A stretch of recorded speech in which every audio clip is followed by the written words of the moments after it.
Moni ntine chake nde Christmas yake yetu ndikhulupirira mwamva kuti kwapangika ngozi ya ndege ku Azerbaijan Airlines ndege yake ati inanyamula anthu 67 onse limodzi amene kuphatikiza ma pilot imachoka ku Azerbaijan imapita ku Russia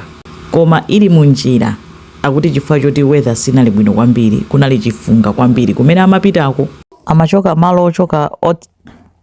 malo otchedwa Baku amapita ku Grozny koma chifukwa choti chifunga chinachuluka anapanga redirect anauza kuti katereni airport ina yapafupi chifukwa chonena kuti uko kuli bwino weather sili bwino mukhoza kukachita ngozi ndi anapanga divert amapita ku Kazakhstan kuti akangotera kai kumene koko pobadikira koma atatembenuka akupita kumene koko akuti GPS signal yawo inakhala ngati yafoira nde GPS signal itafoira radar imakanika sokwatani kwaona kuti ali pati ndi anaona kuti ndi mmene zililimo angotera ngati emergency landing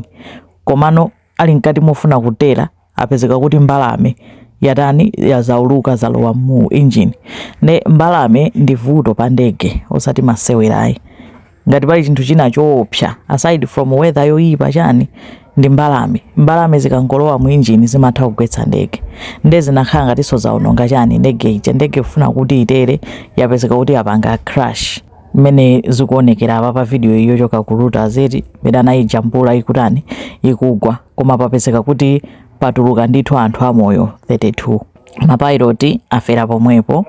ma emergency services anathamanga msanga kwambiri anapita ukatani kukapulumutsa anthu komano ayika commission of inquiry afuna afufuze kuti chapangisa kuti ndege igwe ndi chani ngakhale akhanga takuziwabe